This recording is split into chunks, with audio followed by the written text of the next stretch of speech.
are the insiders, and man, are we excited to be here today. It's a party, baby!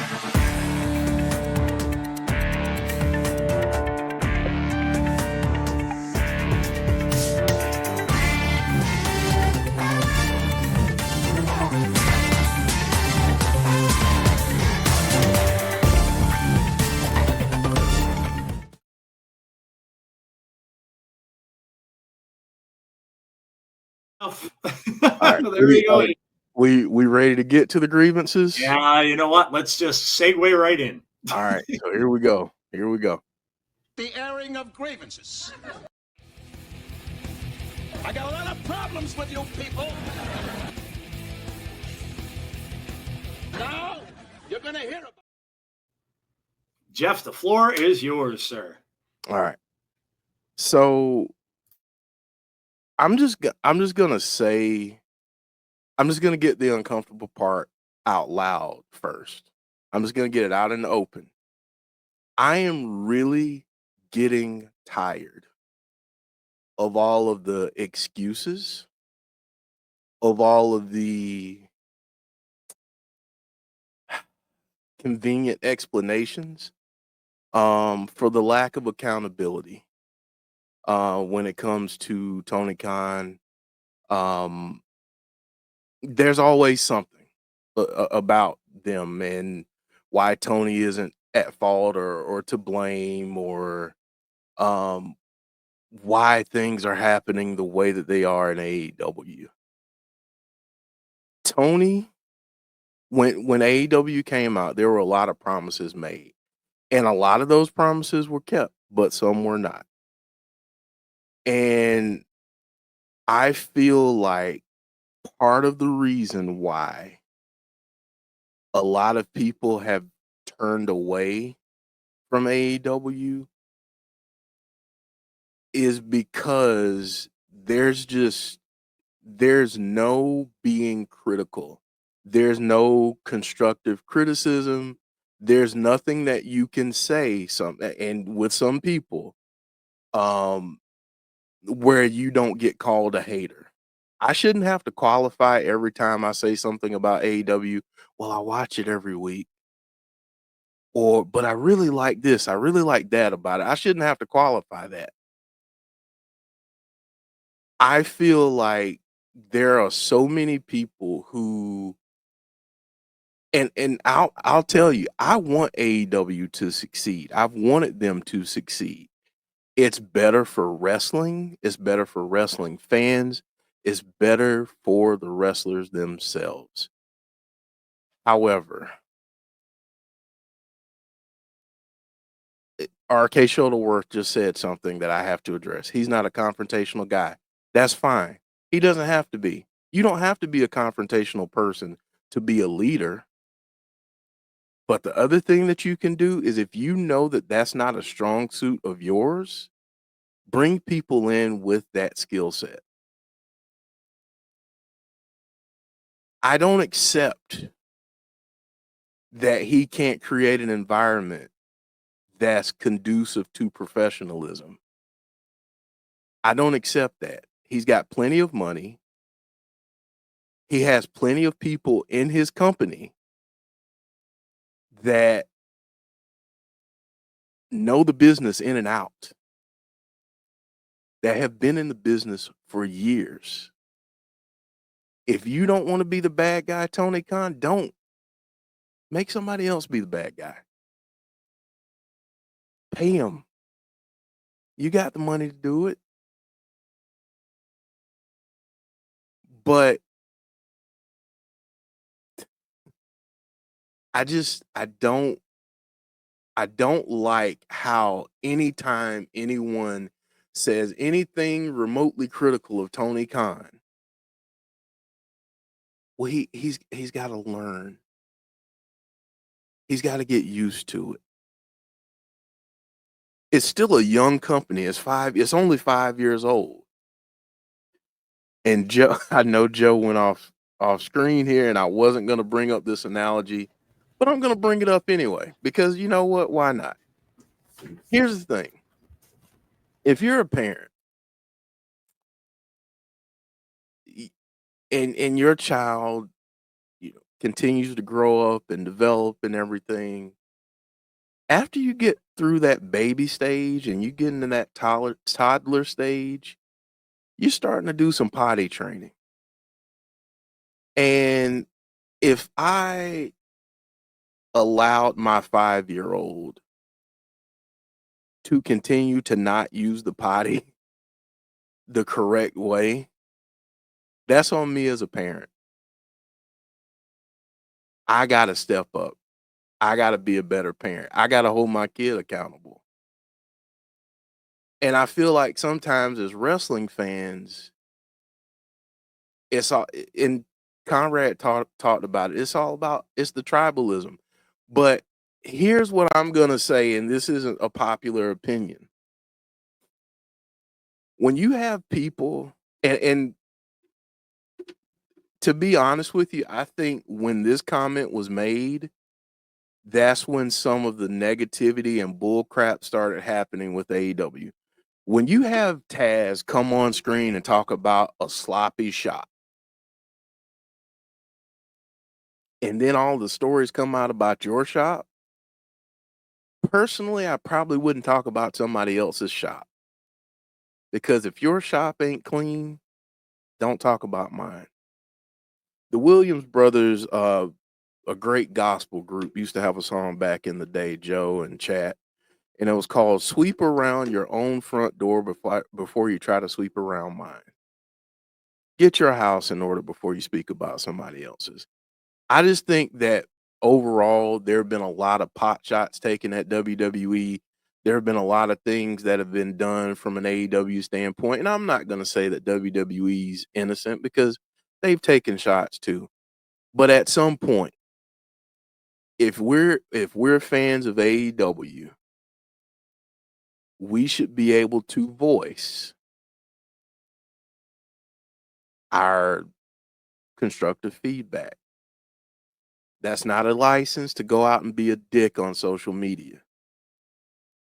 But if you can't even say, man, I wish the company that I really enjoy would do this differently. If you can't say that without being called a hater, if Mark Henry, who worked there, left WWE for AEW, worked there and had something critical to say recently about them, and because he said something critical, oh, he was probably working for Vince the whole time. He was probably the one feeding them information the whole time. Give me a flipping break. Some of the media, some of the journalists that you've spoken about, Joe, there have been some people that have been very critical and have made a career and have had a career resurgence off of being critical of AEW. But there have also been some people who've had a career resurgence and a career opening up out of their protection of AEW. And I'm not going to get into a whole bunch of stuff as to how I know what I know, but I'll just say it like this. There are some journalists out there, and you know exactly who I'm talking to, and I hope you're listening, and I hope somebody sends you this clip. There are some people out there who would deny access to certain people at WWE, and because they can get all the access they want with AEW, they're going to write anything glowing that they can and anything disparaging about WWE. I'm not going to say any names. I'm just going to say, look at social media. So, that's all I have to say. All I'm going to say is Tony Khan is a big boy. He's a grown ass man. And he hasn't run his company in a way I feel that has been conducive to being run in a professional manner. And at some point, some people have to be able to say something about the company, because here's the problem that AEW is running into, and then I'm going to shut up, Joe. The problem is, and I don't look at the ratings. We don't cover ratings on here because we just don't care. If we covered ratings and we cared about ratings, then we probably wouldn't watch and do a watch along for TNA, because people for years have been, oh, nobody watches TNA. So we don't care about it. But when I see a show that loses an average of 150,000 people per episode from what you start with in terms of viewership, and then goes to what you end up with at the end of the show, when you're consistently losing that many people, something's not connecting with them. It's not the talent, because you got a wealth of talent and you've got some great people on your roster. What's the problem? People need to start looking in the mirror. People need to hold Tony Khan accountable. And they need to be honest. Every company has faults. And I'm sorry if me bringing up what I've brought up in the grievance has offended you in any way, but it's what I feel as a fan of the company who watches the company. And I'll go ahead and tell you, I don't watch Rampage. I don't watch Collision a whole lot, but I watch Dynamite weekly. And it's just not balanced for me. So all I'm going to say is hold the man accountable. It's okay if people are trying to. Not everybody's your enemy. Not everything's tribal. And we don't have to do the whole, I'm with AEW, I'm with this, I'm with that. I don't give a crap. It's wrestling. It's fun. It's supposed to be entertainment. So, Yeah. I'm going to shut up, Joe. But that's my group. I could quite literally talk about this for another 2 hours because I'm that passionate about it. I'm that frustrated because there's so much potential there. There's so many things that I see that could be a lot better. And that's where I come from as a fan. When I look at Tony Khan and he's doing what Tony Khan does, that's fine. I love the fact that he's passionate about AEW. I love it. Love that. But if you know that your strong points aren't conducive to certain parts of your business, either bring in people that have that skill set or learn how to do it yourself. But as for the fans who think that everything that he does should be and needs to be defended, it doesn't. And if I'm being real honest, and our question of the week kind of ties into all of this perfectly, some of that blindly following and blindly accepting everything that AEW and Tony Khan does runs people off. And you can say, well, we don't want them as fans. Let me tell you this. I don't care about ratings, but I want AEW.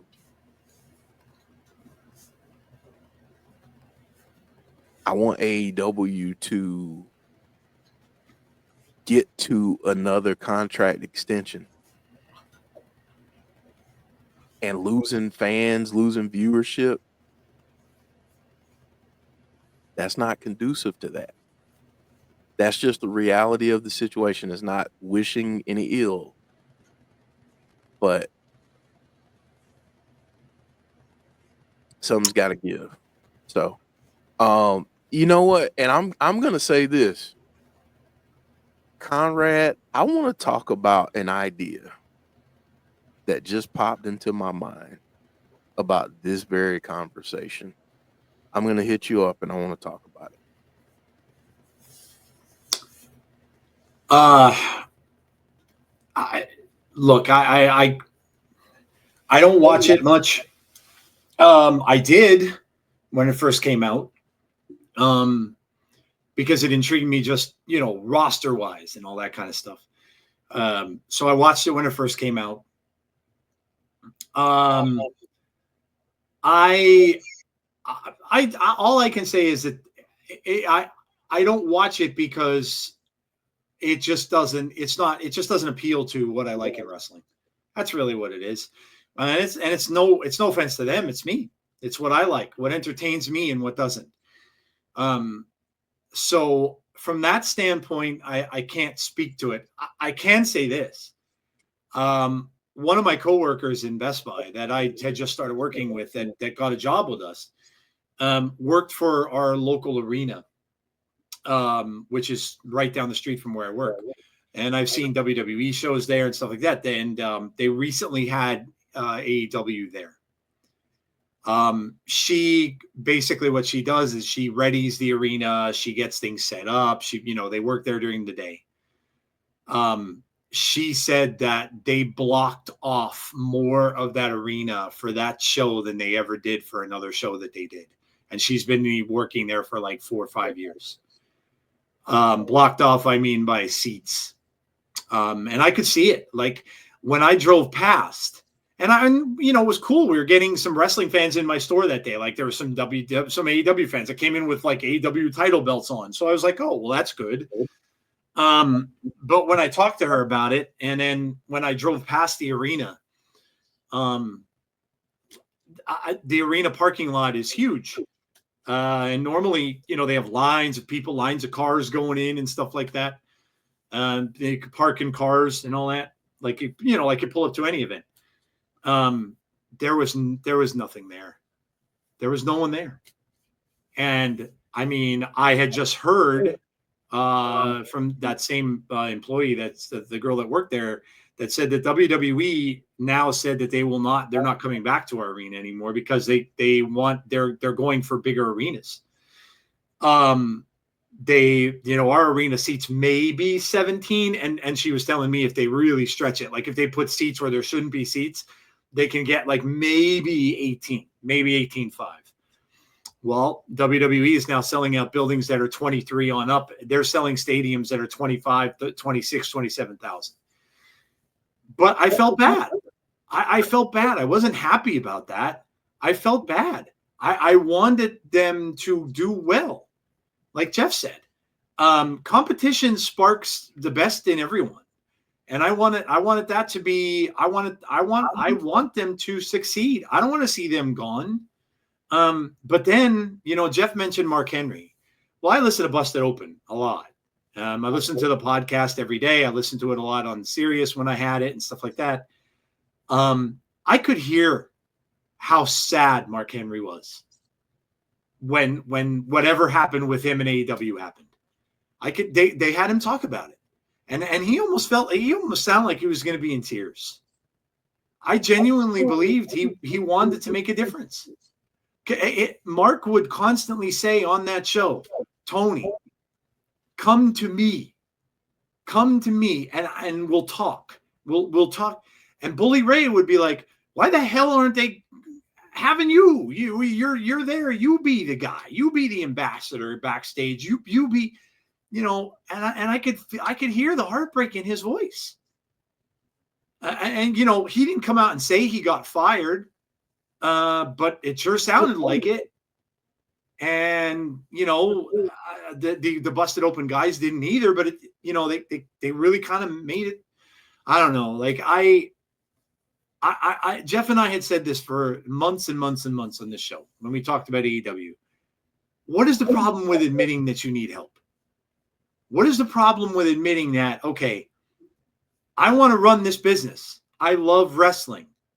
And I know what I want it to be. Okay, you're the owner, right? You're the owner. You get to do what you want to do.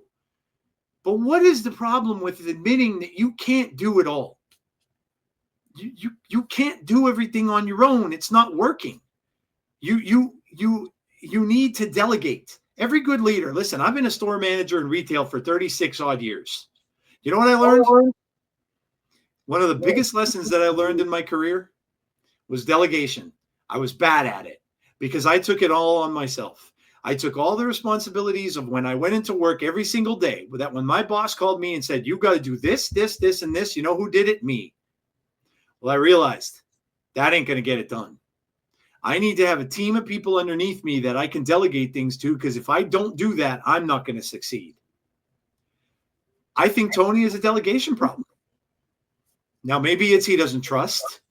That could be. I mean, I don't know people that are as rich as he is, but I've known people that have had money and they're not very trusting sometimes. So maybe it's a trust problem. But if you want to succeed in owning a business, you've got to delegate.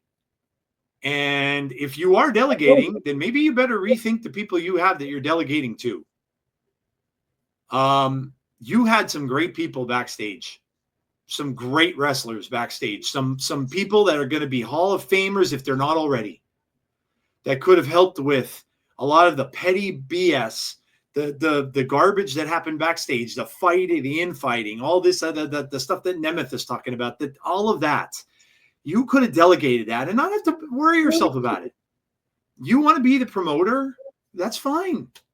Be the promoter. And that's what you do. But then delegate the rest. Have somebody else. Can I just add real quick?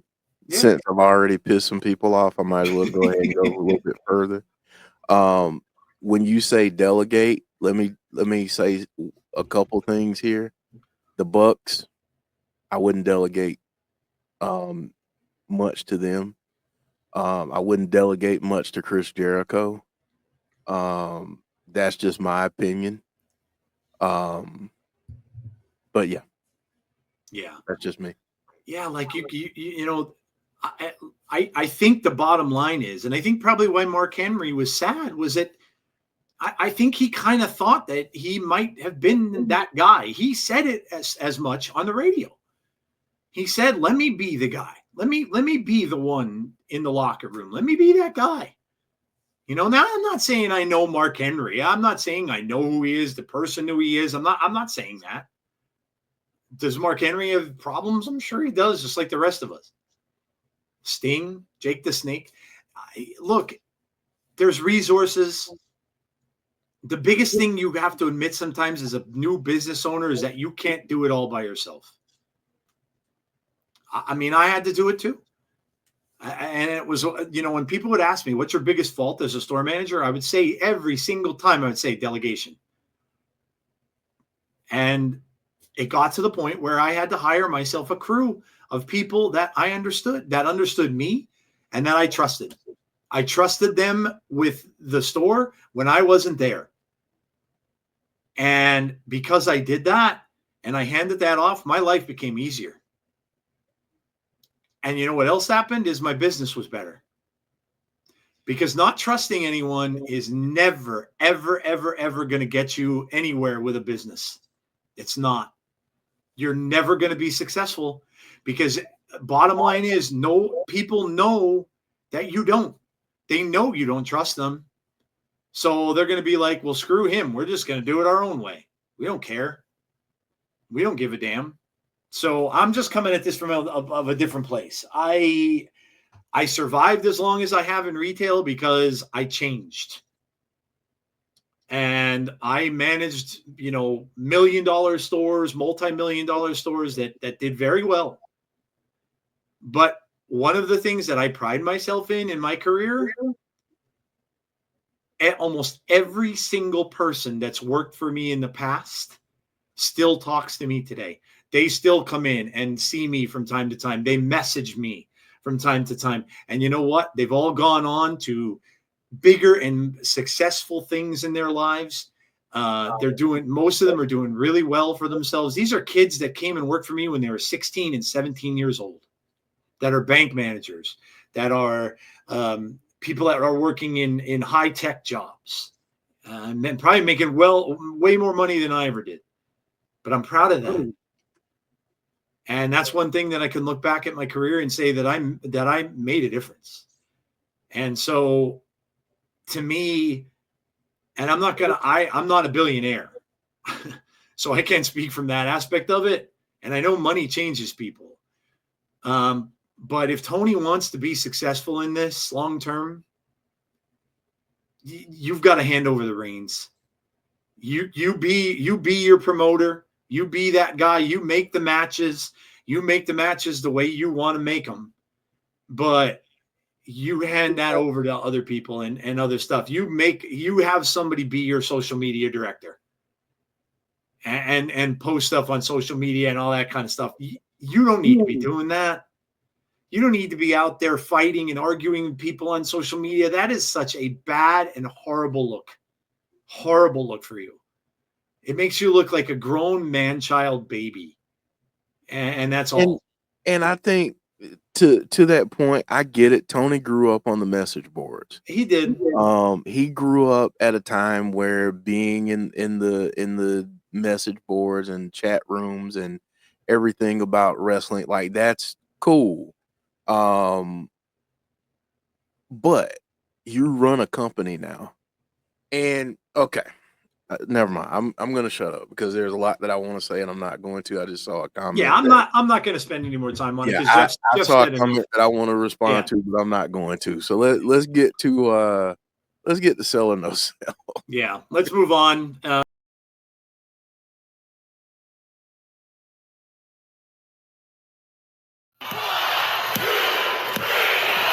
We are the Insiders, and man, are we excited to be here today. It's a party, baby!